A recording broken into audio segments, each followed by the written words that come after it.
Are you ready?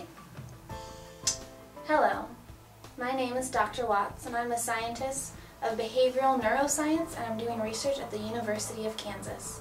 Like most in the field, I'm interested in the biological reasons for human behavior, but I specialize in how infectious diseases cause abnormal human behavior. I was recently referred a patient who's experiencing some very strange symptoms, and although it's not scientific, my gut tells me that her case is truly unique, and so I'm documenting all of my research. This patient was referred to me by her roommate, Akiba, and I'm going to meet with her now. Hi. Hi, nice to meet you. Nice to meet you. I'm Dr. Watts. I'm Chelsea. So, tell me a little bit more. Why are you concerned about your roommate? I'm just really concerned because she keeps asking questions about everything, and she seems to be getting really technical about everything. Would you mind if I documented some of her behavior? That would be great. Anything to get her to stop. Alright, let's go meet with her now. Okay, great. Hi, it's nice to meet you. I'm Dr. Watts. Hi. And, oh, wait, just a second.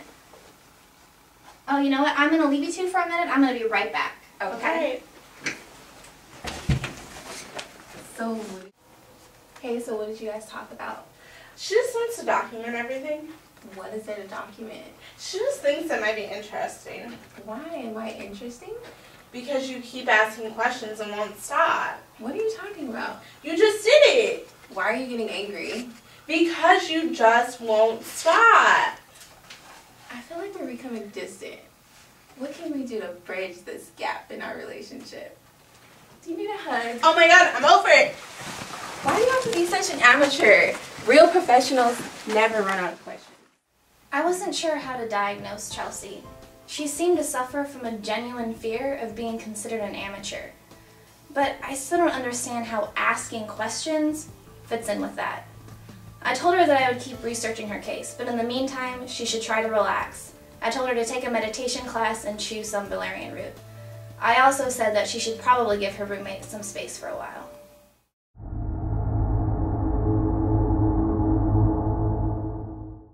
One of the medical assistants who's been helping me with my research recently directed me to a video posted on YouTube.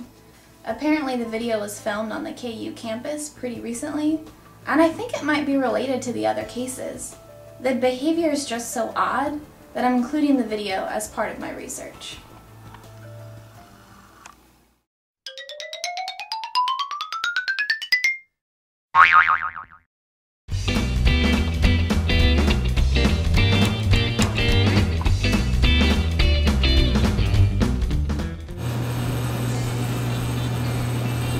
Excuse me, man. This one's a little bit cold. No, that's perfect, man. It's a lot of water. A lot of. Hey, do you mind? Could you just like maybe just put some of that in here? What? Just. Come on, man. No, Here, hold on. I just can't get it in the water fountain. Just don't. Come on, man. Let's be honest. Thanks, man. Wait, No, just take it. Thanks. Hey, have a good day.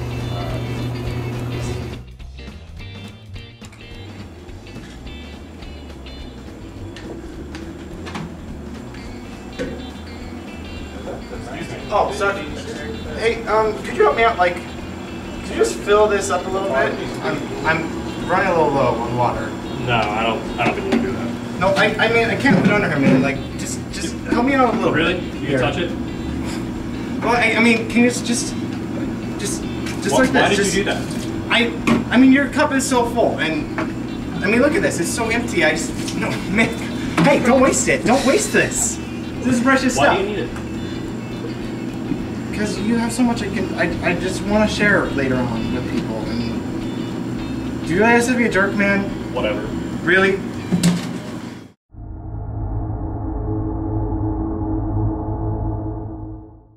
Yep, that sounds good. Yep, that'll work. Okay.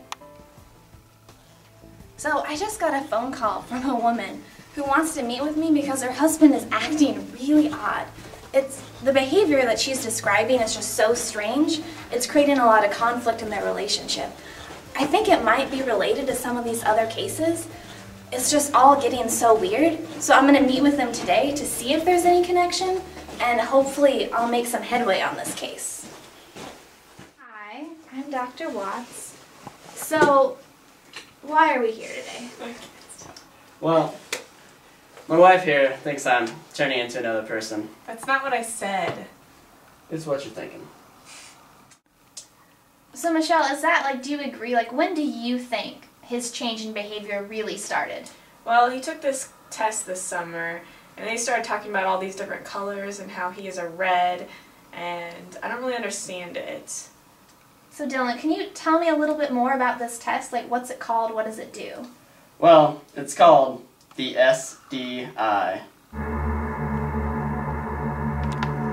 And it pretty much tells you everything about yourself, like how good of a person I am, how much I get things done, how hard I work, how well I work on my own. And then it tells you about all these other people, like greens that pretty much just want to sit there and think and talk to themselves, and like blues and how they just want to hug everyone, and that's how they want to get things done. Okay, and so you said you're a red. Yes. Have you thought about what color your wife might be? No. She could be a blue, or maybe a green, or maybe a hub. That would definitely help with conflict resolution. If I figure this out, I could probably rule the world.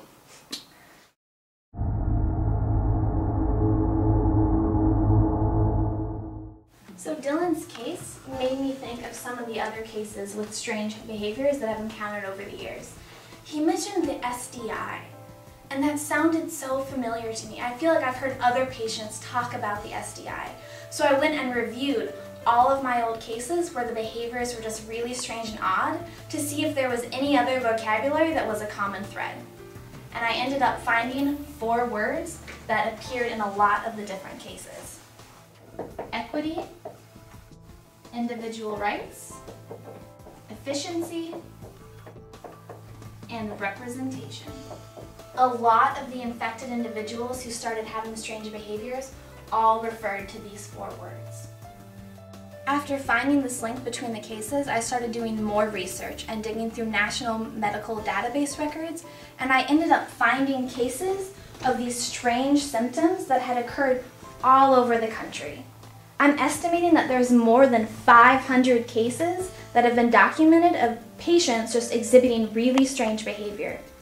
But the real breakthrough came when I was able to pinpoint the year that a lot of these cases started happening. They started occurring in the records in 1976. And what's more, it looks like most of the early cases started at the University of Kansas.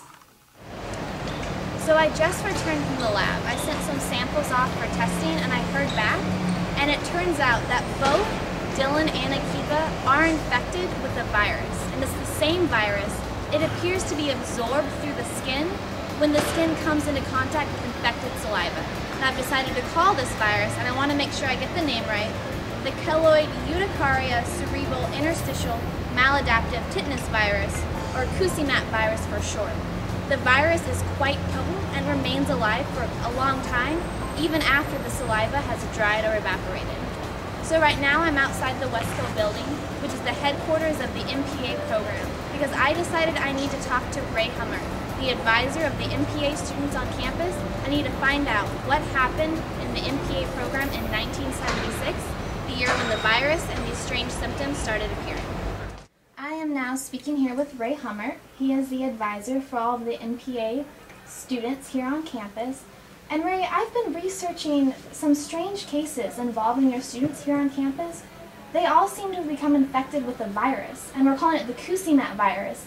And they're exhibiting all of these strange behaviors. And we still have a lot of questions about the virus, but it does seem that the virus started here in 1976. So is there anything that happened at the MPA program in 1976 that you can think of that might be responsible for these cases? Well, let me think. In 1976 was when Dr. John Nalbandian started with the faculty here at KU.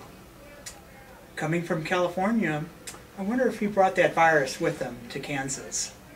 So Dr. Nalbandian joined the faculty in 1976, and then we started seeing all these cases of these strange behaviors. But how could Dr. Nalbandian possibly be spreading this virus to students on campus? I don't know. His office is next door. Why don't we go check? Excuse me, Dr. Nalbandian? Can I speak to you for a minute? Sure.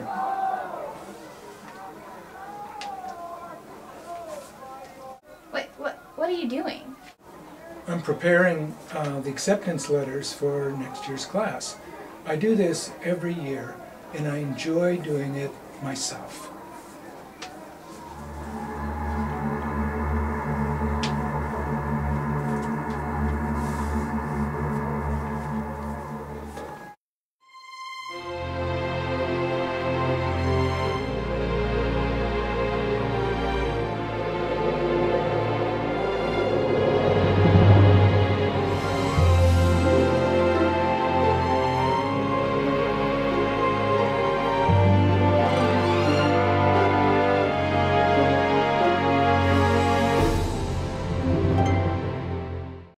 Yeah, Mom, don't send any more care packages. I'm not a little kid. I can do that by myself. I'm about to go into grad school. I just need to find out where. I got a letter today just now from KU. And I got in. Yeah, I get to keep my identity. I get to stay at Jayhawk at the #1 program in the whole country, Mom. Yeah. Hopefully I get to be a KUCIMAT one day. Just, I'm kind of overwhelmed. I feel kind of funny.